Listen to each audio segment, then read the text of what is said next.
Hi everybody, welcome to tonight's broadcast and in-house event featuring Dr. Robert Howell. Robert has given the Fabians a number of presentations. He's a key person in the Labour Party's environment sector. I've had a look at the presentation that Robert is going to give, and by the end of this you will be an expert on the issues facing us.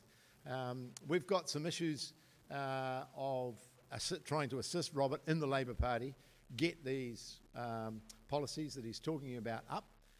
We don't think it's going to be a big struggle because they've been so well researched. We have expert panels working on a number of key features such as fisheries and electricity. And we've run seminars on those topics in the past. So this is a very good time for Robert to give a summary of those issues. We've got some other seminars coming up. Phil has got a seminar on the 27th, is it, of July? I knew it was the 17th, on all different democracies. Imagining alternative democracies, which has got David Parker and a number of other speakers, panellists, talking about different ideas for a democratic future. For example, in David's case, he's going to query the effectiveness of MMP. And so that will be a very interesting discussion. Yeah, the model. Okay, well, thanks very much. I'd like to introduce Robert. Robert Howell, the climate catastrophe.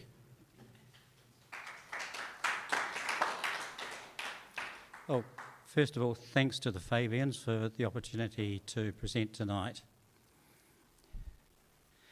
We are sleepwalking to climate catastrophe. In our globally connected world, no country and no corporation can insulate itself from these levels of chaos. A number of major Wall Street financial institutions are now saying that 2 degrees Celsius is unachievable. The target for climate warming should now be 3 degrees. A senior member of Alliance, one of the world's largest insurers, stated that 3 degrees Celsius, the insurance company would collapse, and with it the financial sector. The Earth is losing its ability to support human life. So, what do I want to talk about tonight? What are values? What is an ethic? I want to look at a case study, Wesfarmers, talk about codes of conduct and their risk analyses and scenarios. I'll spend a bit of time on Westpac because I think we have a lot to learn from this. I'll briefly talk about the External Reporting Board, the National Climate Change Risk Assessment for New Zealand, and the Dasgupta review, and then I'll do an evaluation and conclusion. Summary of my recommendations. My recommendations for Westpac are to include an environmental human right in its code, to be clearer about their environmental values by stating that being sustainable means being responsible for one's environmental impact by caring for the earth and recognising that there are limited natural resources in the world. In their practice, they do actually recognise that, but it could be just a bit clearer up front. And to include biodiversity in their framework of values, processes and practices. The second set of recommendations is that the government establish a separate Crown entity responsible for the introduction of adequate environmental ethics codes and standards for organisations, to review existing environmental standards to ensure adequacy and comprehensive cover, require conformity to the Universal Declaration of Human Rights, the International Covenant on Civil and Political Rights, the International Covenant on Economic, Social and Cultural Rights, and the right to a clean, healthy and sustainable environment. That steps be taken to act on New Zealand's national climate change risk assessments, set up a Dasgupta type review to establish a framework for Aotearoa to account for nature in its economics and decision making. Values and ethics. Values can be public or private. Public values are the responsibilities, obligations and moral rules and standards to encourage behaviour necessary for New Zealanders to live together for the benefit of life. A number of these rules are contained in law, for example, parental responsibility for children, protection for animals, avoidance of pollution. Many are contained in such areas as international and multinational covenants and agreements, codes of conduct, professional rules, organisational charters, government and non-government policies, and creeds. An ethic is the statement of the principles, values, rules and standards that humans should follow. Many deal with human relationships. An environmental ethic is a statement of the principles, values, rules and standards that humans should follow to determine a right relationship with the earth that enables humans to live within the capacity of the earth to support human life. An ethic will contain general overarching principles with subsets describing in more detail through rules and standards on how they are to be applied. In the Health and Safety Guide for Directors New Zealand, it states, the governance of an organisation involves a framework of values, processes and practices. Through this framework, directors and boards exercise their governing authority and make decisions to achieve the organisation's purpose and goals. Directors ensure that the organisation operates ethically and complies with all laws and regulations. Wesfarmers. From its origins in 1914, Western Australian Farmers Cooperative, Wesfarmers, has grown into one of Australia's largest listed companies, owning a diversified portfolio of businesses in Australia, New Zealand and internationally. It employs 120,000 people with over 44 billion in revenue. The major activity is Bunnings, it brings in 18 billion, Kmart, 11 billion, Health, 5.6 billion, Officeworks, Chemicals, Industry and Safety, and there's less than 5% that includes mining for lithium, coal for steel.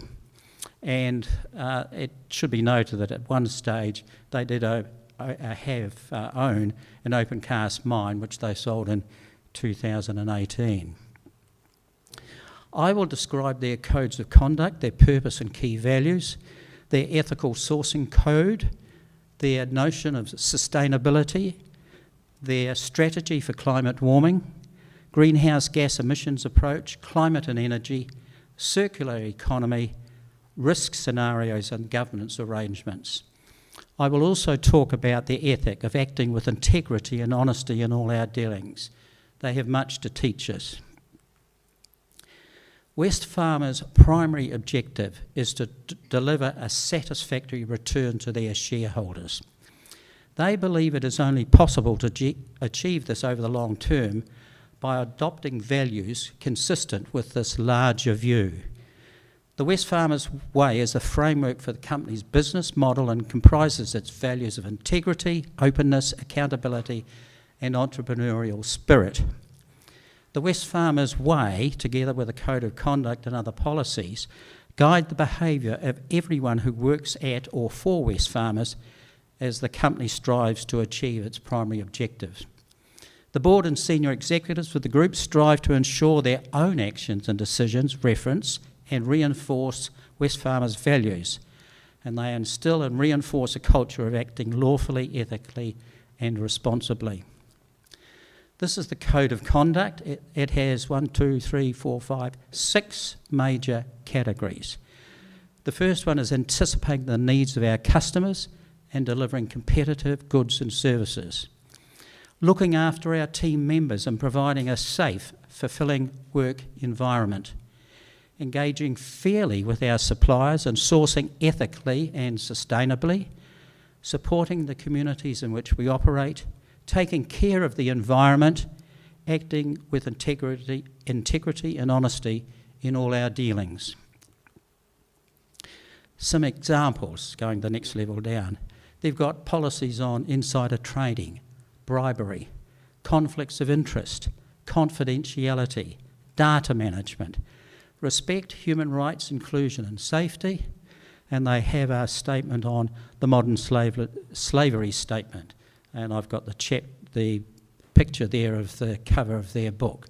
So they they have at the previous slide showed those very general concepts. Now we're digging down a little bit more and they get into more detail. Wesfarmers Ethical Sourcing Code. It is essential that we engage fairly with suppliers, source ethically and sustainably, and respect and promote human rights. We're committed to ethical sourcing and have reported transparently on human rights in our supply chain for almost a decade.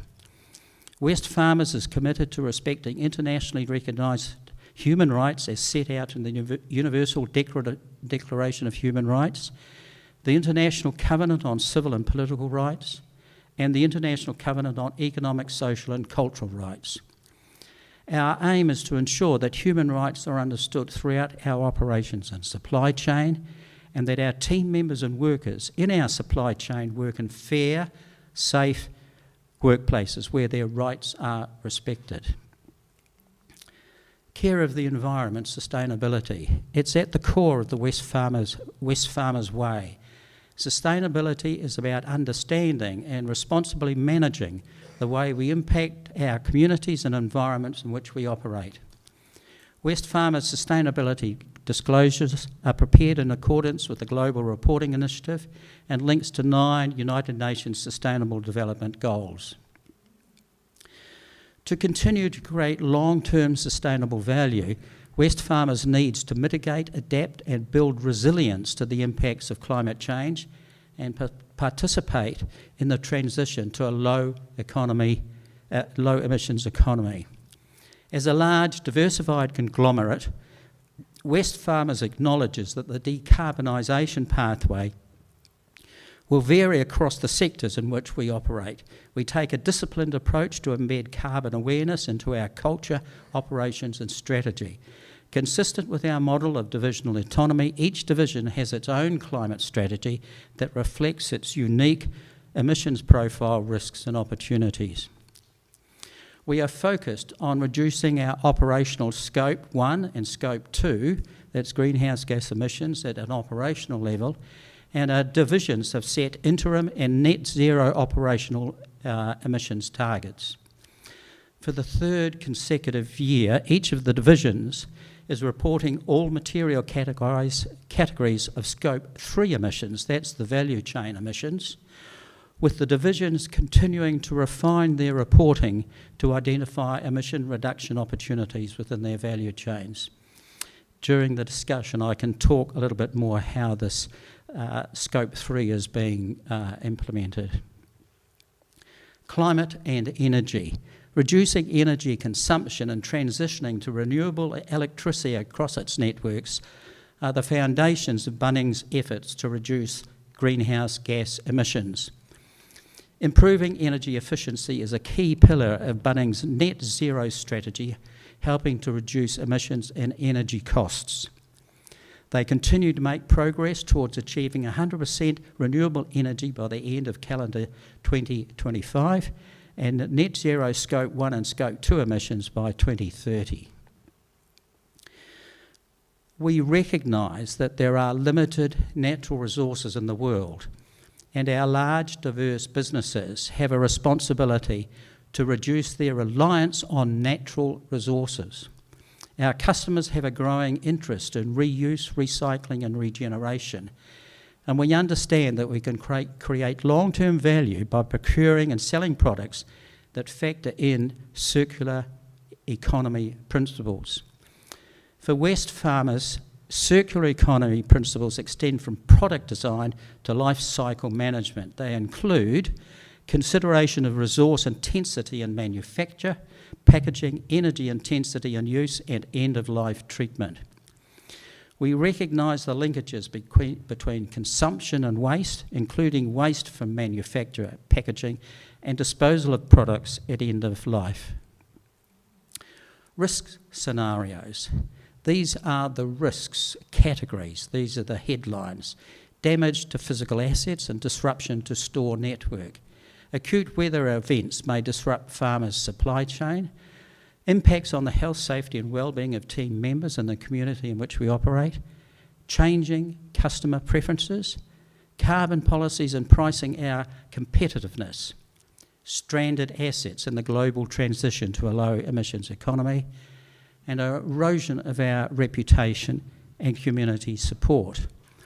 I'm going to take the top one there and just in the next slide talk about that a little bit more. So looking at the damage to physical assets. The scenario, time horizon to impact, short.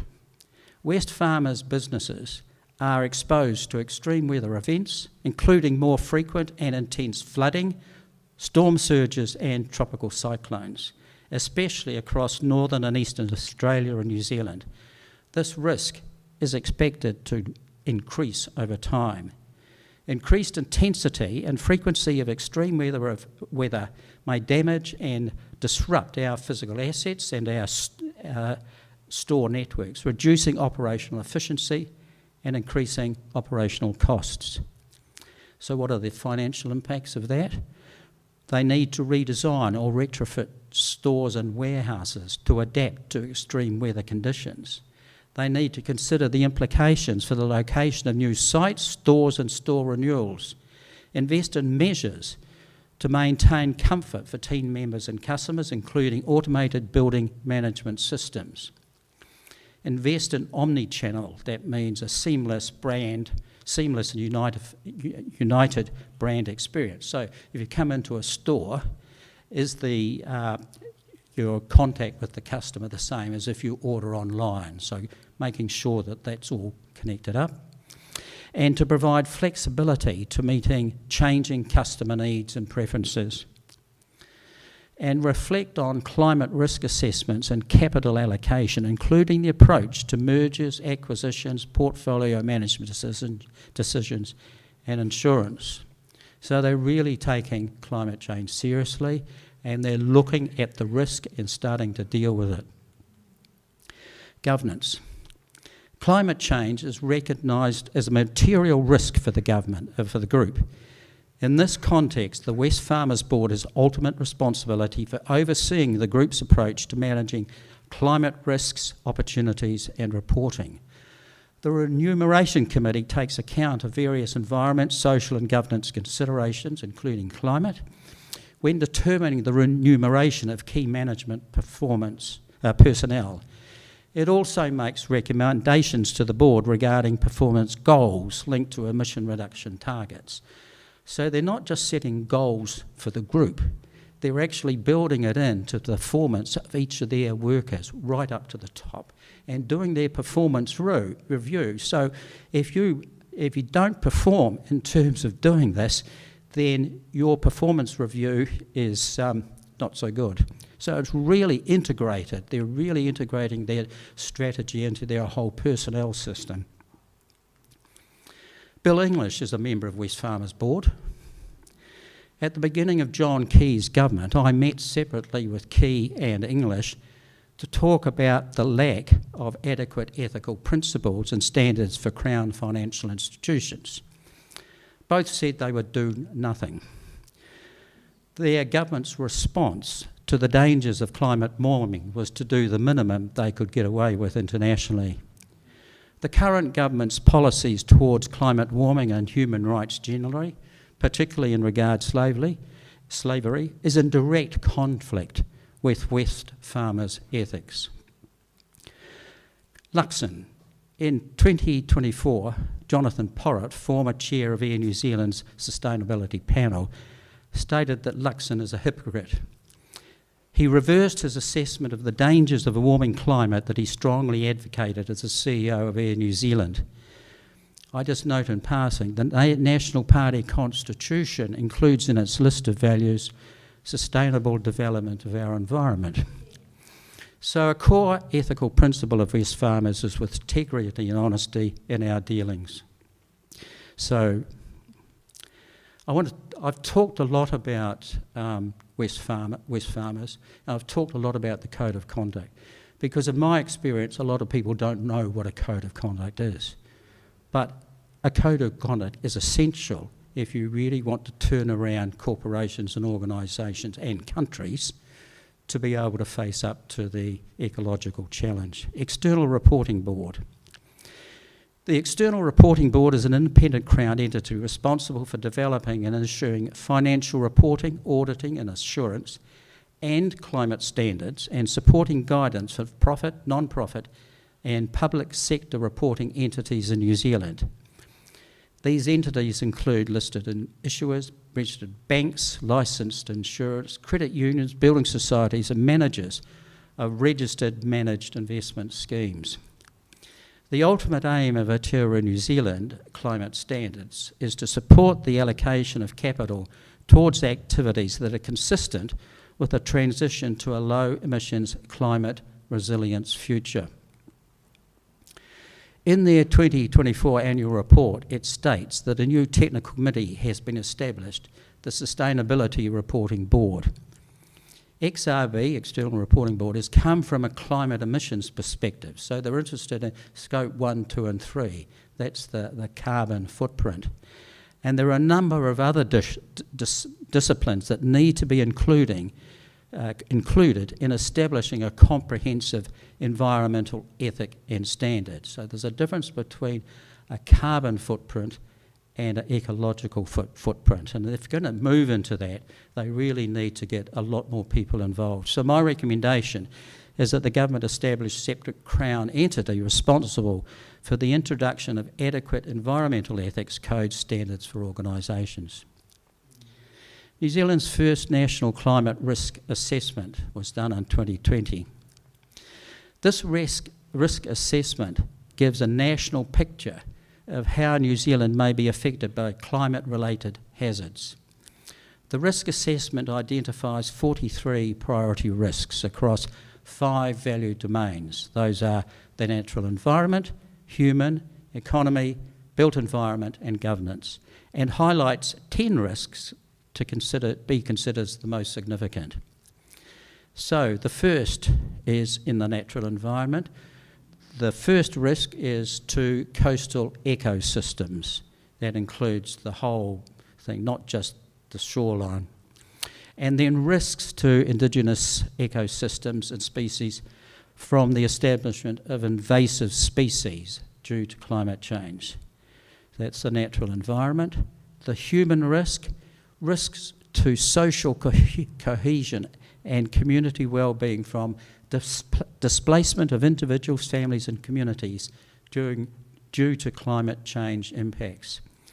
And the risk of exacerbating existing inequalities and creating new and additional inequalities due to differential distribution of climate impacts. So those areas like the top of the South Island or the top of the North Island, which are really impacted at the moment, how do we as a country actually do a proper coordinated response? The next one is economy.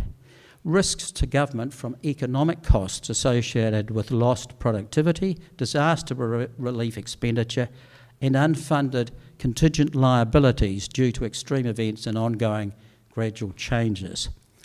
Risk to the financial system from instability due to extreme weather events and ongoing gradual changes.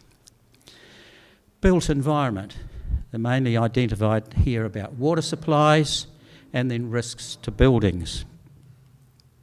The last category was governance, which I think is often overlooked and really important. There's a risk of maladaptation across all domains due to practices, processes and tools that do not account for uncertainty and change over long timeframes. The risk that climate change impacts across all domains will be exacerbated because our current institutional arrangements are not fit for adaptation. Institutional arrangements will include legislative and decision-making frameworks, coordination within and across the levels of government and funding mechanisms. So I'll just go back there. I spoke to Paul just before I started and I said, I think we ought to have somebody to come and talk about that 2020 climate risk analysis. And he said, when do you want to do it? So where is he? So watch this space because we'll have somebody come and really go through that risk analysis in detail. Dasgupta review. The review is on the economics of biodiversity, led by Professor Partha Dasgupta at the University of Cambridge. It was commissioned in 2019 by Majesty's Treasury and supported by an advisory panel drawn from public policy, science, economics, finance and business. It sets out how we should account for nature in economic and decision making. Quote, "We rely on nature to provide us with food, water, shelter, regulate our climate and disease, maintain nutrient cycles and oxygen production. We use the planet as a sink for our waste products such as carbon dioxide, plastics and other forms of waste, including pollution. Nature is therefore an asset, just as produced capital, roads, buildings, factories, and human capital, health, knowledge, skills, are assets." So he's saying treat nature as an asset. They estimated between 1992 and 2014, produced capital per person doubled in human capital. Human capital per person increased by about 13% globally. But the stock of natural capital per person declined by nearly 40%. So I missed the first one. Produced capital per person doubled, human capital, natural capital. So the others went up, natural capital went down. A conservative estimate of the total cost globally of subsidies that damage nature is around $4 to $6 trillion per year. The report went on to say we lack the institutional arrangements needed to protect global public goods, such as the ocean or the world's rainforests. So my evaluation and recommendations. Code, evaluation 1, Wesfarmers sets out human rights, but it does not include environmental rights. In July 28, 222, the UN General Assembly declared that it is a human right to a clean, healthy and sustainable environment. There were 161 votes in favour, no votes against and 8 abstentions. Both Australia and New Zealand voted in favour of that. So I recommend that they should include an environmental right in their code. In many ways they're sort of doing it, but they just haven't caught up with the fact that this environmental right has been agreed to. Sustainability is a concept much open to abuse. The reporting exchange found across the world, the number grew from about 700 in 2009 to more than 1,700 in 2019. That includes more than 360 different ESG accounting standards. Wesfarmers use the term sustainability to include being responsible and recognising that there are limited natural resources in the world. So my recommendation to them is be clearer about their environmental values by stating that being sustainable means being responsible for one's environmental impact by caring for the earth and recognising that there are limited natural resources in the world. Now, in practice, they're actually doing that, but that you have to read through the reports to be able to get a full understanding of what they are meaning by sustainability. Climate warming and biodiversity. Wesfarmers talks a lot about climate, but biodiversity is just as important. The 5 major threats to biodiversity are habitat loss, pollution, overexploitation, invasive species, climate warming. So I'm recommending that they be more upfront about biodiversity and include that in their framework of values, processes and practices. So earlier I talked about a carbon footprint.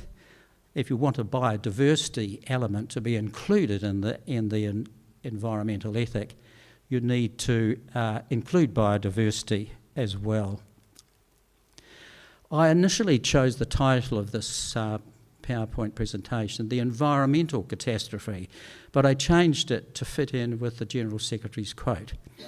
But the danger of focusing on climate alone or only sustainability risks ignoring the other dimensions of an environmental ethic, particularly the biodiversity elements such as the ecological footprint and Earth's limits.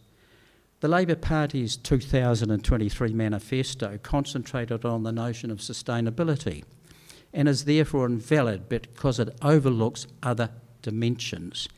Wesfarmers in practice includes these dimensions, but it could be clearer in its values definitions. Climate standards. New Zealand has established a legal responsibility for directors to be accountable for the health and safety of its personnel. This followed from the Pike mine disaster. It's now time to extend that obligation to include the health and safety of the environment beyond the XRB, and in particular requiring all codes of conduct to include a validated environmental ethic, which includes biodiversity. Preparation of risk analysis, scenarios of those risks, and plans and goals on how those risks are to be minimised, and a commitment to the three sets of the set of three human rights. And that's in my recommendation, which I won't read out. Continued. I recommend a review of existing environmental standards needs to be carried out to adequately ensure adequacy and comprehensive cover. This is a brief overview. A human-earth relations overall, that's the overall ecological impact. Human-animal relations, and human and other life forms relations, lands and soils, plants and forests, rivers, lakes, oceans and atmosphere. I'm happy to talk about this in a bit more detail during the discussion, for example with forests, but I'll do that during discussion. The Climate Change Response Act 2002 requires an update every 6 years. It's important, more important is the need to act on it, so why don't we act on it? The New Zealand government has ignored the findings of a report by Treasury and the Ministry for the Environment, Climate, Economic and Fiscal Assessment 2023, that stated that New Zealand could face $24 billion bill to hit the 2030 International Paris Agreement targets in carbon credits. Surprise, surprise, this liability was not included in the 2025 budget. There is no inclusion in the budget of the financial state of our natural capital. The current government ignores the cost to nature and its destructive behaviour. So I'm recommending that a Dasgupta type review to establish a framework for Aotearoa to be set up to account for nature in its economics and decision making. So, just to repeat and summarise, my recommendations to Wesfarmers to include an environmental human right in its code, be clear about their environmental values by stating that being sustainable means responsible for one's environmental impact by caring for the earth and recognising there are limited natural resources in the world, to include biodiversity in their framework of values, processes and practices. That the government establish a separate Crown entity responsible for the introduction of adequate environmental ethics codes and standards for organisations. Review existing standards, environmental standards, to ensure adequacy and comprehensive cover, and conform to the human rights under the United Nations. I won't read them all out now. About my recommendations, XRB, that steps be taken to act on New Zealand's national climate change risk assessments and to set up a Dasgupta type review to establish a framework for Aotearoa to account for New Zealand, account for nature in its economics and decision making. Time to wake up.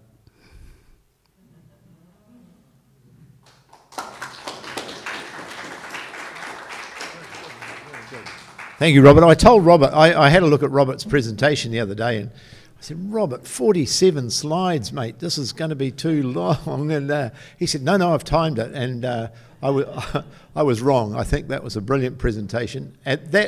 Was that comprehensive? Yeah, this is where we should be heading. Robert has done a lot of work in this area. We've got subject matter experts helping him in a whole range of areas. So, you know, I just think it's a wonderful product that he's done. Has anybody got any questions? Aha. First up here, 2.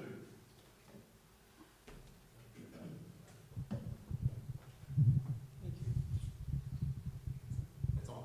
It's on. Ooh. Dangerous. Okay. I'd like to thank you for that really thorough and very rational presentation of what we should be doing. But right at the start you said that actually we're heading at the moment for 2 degrees to probably 3 degrees of global warming, which is absolutely disastrous. Now, your presentation, I think, of the Wesfarmers approach to responsibility for the planet and the people on the planet is exemplary. I think it's wonderful. But I ask this is an open question, I don't have an answer to it. Is our capitalist system, with its absolute mandate of growth and profitability, can we actually philosophically work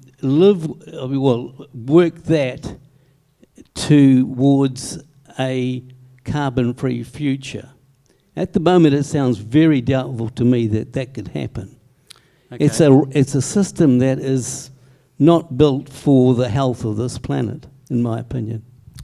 Look, I agree with that. I think if you look at the COP stuff, the COP process, the international, they have failed. Okay, they have been captured by a variety of commercial interests, including the fossil fuels, the plastics, etc., etc. So I think, James Hansen, who's the eminent scientist who persuaded Al Gore to take climate change seriously way back, he's talking about 2 degrees being unavoidable. So the short answer is that it's going to be very rough. What I would say is that we can't do a lot on the international scene, but what we can do is the things that happen to New Zealand. So we can start looking at the way we invest, the way we build up our responses to emergency management, etc. That going through that risk analysis and prepare for the real traumas that are coming. In the end, we're going to be able to survive? Well, I think that's an open question, okay? But I think we have an obligation to our kids and grandchildren to do what we can. Can I just read you out in a report in the 2022 report? Wesfarmers talked about 4,355 supply sites. Okay. Now, what they're requiring to, this is, if you go through the carbon footprint, there's the scope 1, scope 2. Scope 3 is dealing with your suppliers. Okay. Now, they have over 4,000 supply sites. And Bunnings has 145 factories with 57,000 workers in 17 countries. Now, what they're doing is they're requiring all those companies, factories that operate, to go through and put in scope 1, 2 and 3, okay? For Bunnings, China is the biggest. They have 36,000 workers over in 100 manufacturing sites. And they're all starting, what Wesfarmers are saying, you know, if you want to supply to us, this is the code of behaviour that we expect, okay? You've got to put in what we have done. So I think it's really significant. Is it going to change the world? But it's worth a try, isn't it? And certainly we need, I think, the things that we can control, we should be doing. Hi, good presentation, thank you very much. The question I have is that we've just had about 10 elections in the last year in France, in Britain, in Australia, in the US. The environment played no part in any of those elections. They were just insignificant. It was all economics. Every party that was, whether it was Labour, whether it was the Liberals in Australia, they were all, it was a fight about economics. So environment played zero part in the discussion. So how do we get it to raise up? The other question I have is, with Wesfarmers, how committed are they really to all this very good policy? Because when you look at DEI, everyone in America was for DEI. All the big companies, they had DEI policies coming out of their ears. Trump gets in and says, I don't like DEI. They're all dropping them like a stone. So is it not just like politically correct? Like if a Democrat comes in next time, I'm sure all these companies will say, we go back for DEI. So how committed do you think that these companies are? I said I'd talk about forestry. At the beginning of the century, Wesfarmers decided that they would not buy any product from forests that where the forest was illegal. Okay. In 2009, they worked with Greenpeace to actually establish a code of conduct for proper evaluation of forests to ensure the standards they set. So they've been doing that for 20 years or so. So it's not a fly-by-nighter. You can criticise them. They sold their open cast mine. Okay, what I would like them to do is yes, okay, but just about.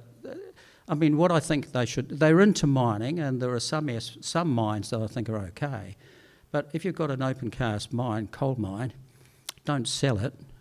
Just stop operating it. Okay, but they didn't do that. No, so that. Well, I think that on the whole, I mean, if you look at the where they spend and operate, the biggest amount of their money is in Bunnings and Kmart and so forth, and I think they're really doing stuff pretty well there, and they've been doing it for quite a while and open and transparent. Okay, so but I think that Trump can't last forever. Eventually, what's going to happen is the consequences of ecological degradation are going to be so severe that those members of the human race who are still on Earth are going to find it very difficult. And I think eventually, once you get to 3 degrees, you look, most probably between 2 and 3, you're looking at major economic collapse. Okay, and that's why I think it's really important to start doing the risk analysis and the scenarios and preparing ourselves further down the track, looking at a robust food supply for all of New Zealanders. How do you achieve that, etc., etc. Okay. Cheers for that. Just a really quick one. We don't have climate adaptation policy yet. Didn't get in under the last government regime, and it's moving incrementally under this one. What do you see some of that looking like once we're ready to bring that in, and it's going to be pretty overdue? How might that function, say in Auckland or Albert Eden local board, or some sense around that? As far as this government is concerned, I'm not sure whether they actually understand that question.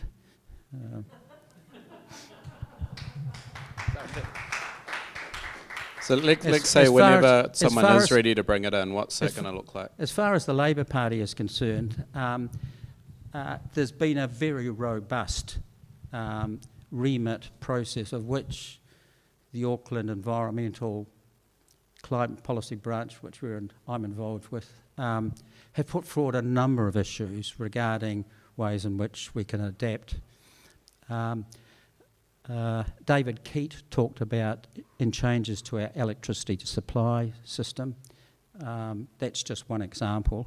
So I would say that there's a number of potential changes for Labor to actually develop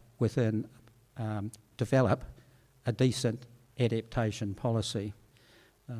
The critical thing is that it's not just a question of getting remits through and then into the manifesto. You actually need the ministers who are appointed to actually do something. And in terms of codes of conduct and so forth, some of the ministers have in the past, in charge of the Commerce Department, have shown a woeful lack of information and knowledge. And that's why I say codes of conduct really are important. You really need to understand what are codes of conduct and how they can be used. And if you don't understand codes of conduct, then you're part of the problem. So, sorry, does that answer your question? Sort of. Okay. Thank you, Robert, for a most interesting and comprehensive presentation. It's very good news about Wesfarmers, and I was quite surprised to hear it, but I think a lot of us are still pretty sceptical about the capitalist system and what their real motivations are.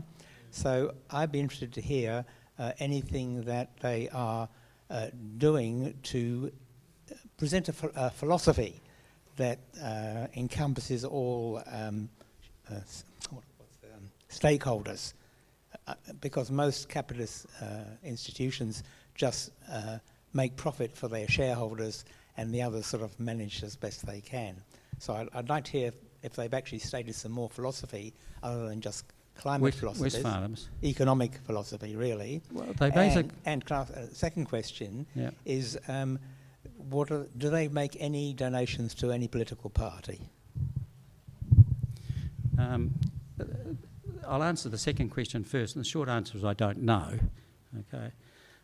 To answer the first question, they are surprisingly transparent in their public announcements and their reporting systems. So the stuff that I've presented tonight is taken from their annual report, and in their annual report references to things like the slavery code, etc., etc. So they're transparent in their reporting. They're transparent in terms of the goals that they have set for Scope 1, Scope 2, Scope 3, and those are audited. Okay, so there's a very transparent process right in front of that. Okay, and this is the question for Bill English. You see, is if they are requiring their directors to walk the talk, you know, he's got to stand up and say this current government isn't actually doing what I, as a board member of Wesfarmers, advocate. Okay.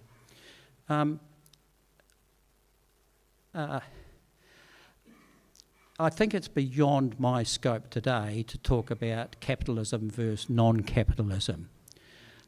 What I'm assuming and this can be questioned, but what I'm assuming over the next decade, I think 2 degrees is going to hit us sometime in the decade 2040. Okay, so the 2050 stuff about 2 degrees is out. Okay, and I think what will happen is that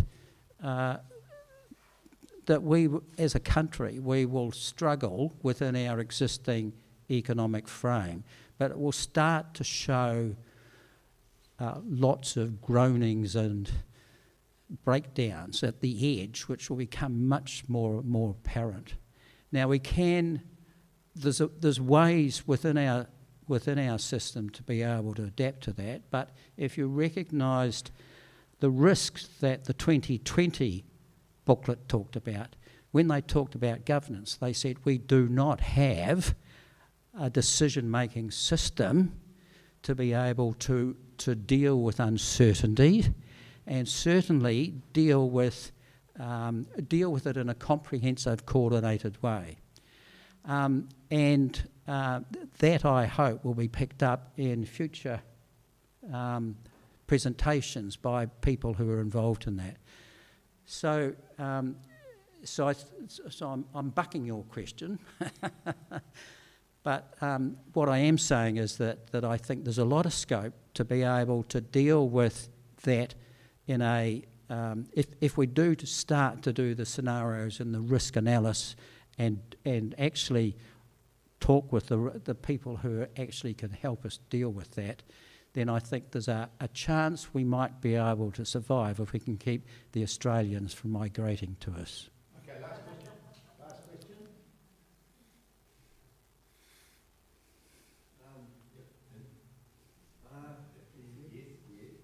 Don't even put it like that. Okay. Only if you do it on. Oh, right, okay. Keep it there.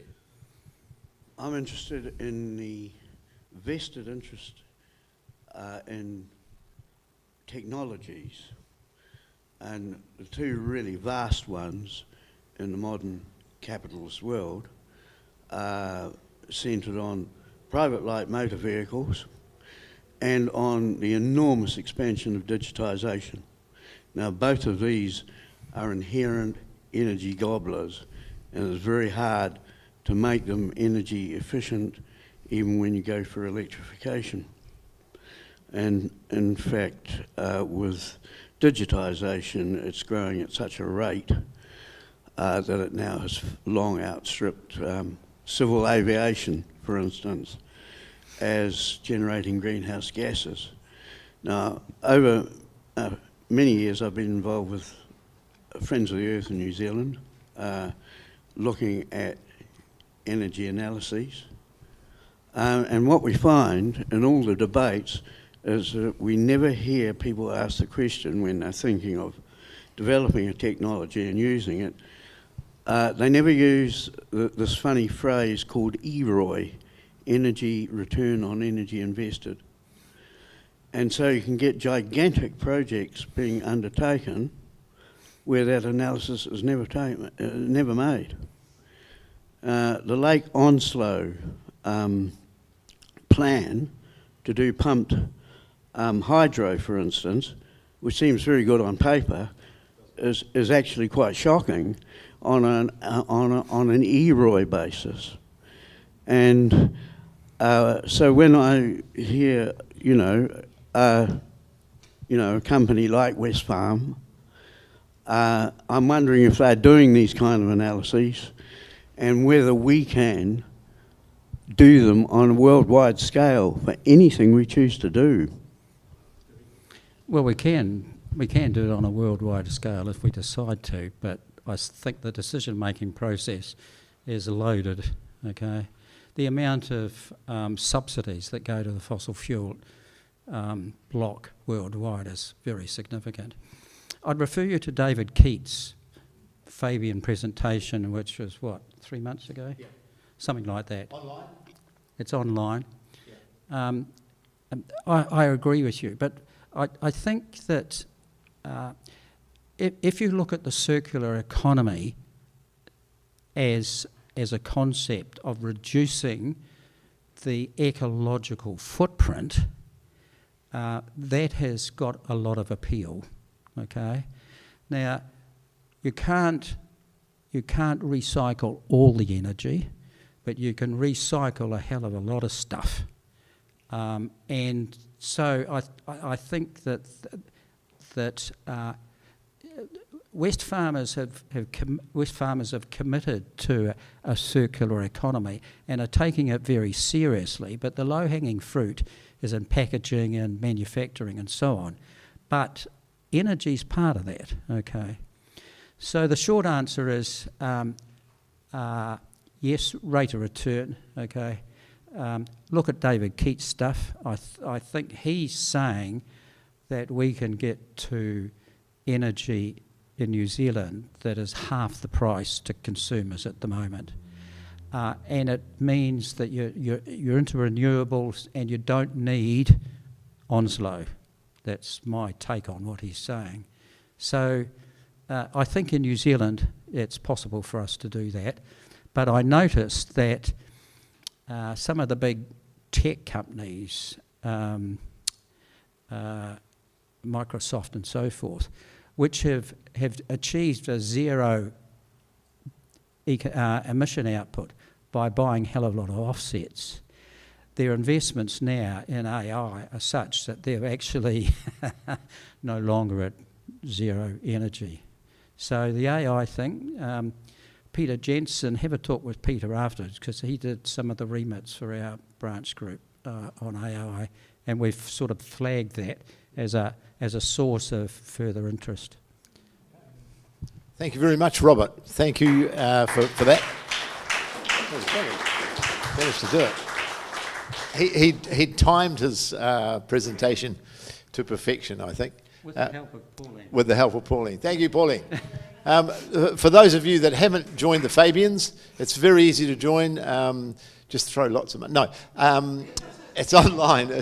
Just go online, New Zealand Fabians. If you want to donate some money, that's fine. If you don't, that's fine as well. We're very keen to get your email address so we can keep you up to date with stuff.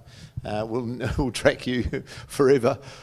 We head off to the food hall now, for the Ponsonby Food Hall, for a nibbles. So it's somewhere that you might want to come and chat with Robert. And thank you very much, everyone. We'll see you at our next event.